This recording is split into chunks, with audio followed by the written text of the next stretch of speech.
قرآن کریم وہ سابق انبیاء کے جو قصے رکھتا ہے قرآن کریم میں، وہ اللہ تعالیٰ کیوں رکھتا ہے؟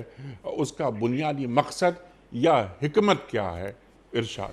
دیکھیں، قرآن حکیم میں جتنے بھی انبیاء کے قصے آئے ہیں ان کا بیان کا مقصد کہانی سنانا یا قصہ سنانا ہرگز نہیں ہوتا۔ سبحان اللہ۔ یہی وجہ ہے کہ قرآن حکیم میں کوئی بھی قصہ یا کوئی بھی کہانی وہ مکمل کہانی کے طور پر بیان ہی نہیں ہوئی، حتیٰ کہ حضرت یوسف علیہ السلام کا جو واقعہ ایک ہی صورت میں بیان ہوا ہے، اس میں بھی سارے واقعات جو ہیں ایک ترتیب کے ساتھ، ایک سیکوینس کے ساتھ تمام واقعات پورے نہیں ہوتے، بلکہ جستہ جستہ مختلف جگہوں پہ واقعات لیے گئے ہیں اور ان کو ملا کے ہم ایک واقعہ بناتے ہیں۔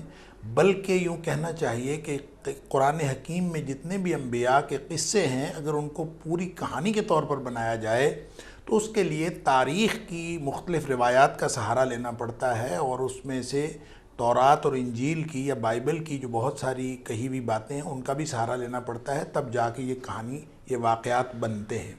جبکہ قرآن کا مقصد ان کو قصہ اور کہانی کے طور پر بیان کرنا نہیں بلکہ عبرت کے طور پر بیان کرنا ہے۔ جی۔ لہٰذا قرآن خود کہتا ہے لَقَدْ كَانَ فِي قَصَصِهِمْ، اور یہاں پہ جب قصص کہا جاتا ہے لَقَدْ كَانَ فِي قَصَصِهِمْ عِبْرَةٌ لِأُولِي الْأَلْبَابِ، کہ ان کے بیان میں جو جتنے بھی قصے بیان ہوئے ہیں انبیاء کے، اس کے اندر اہل عقل کے لیے نشانیاں ہیں اور عبرت ہے۔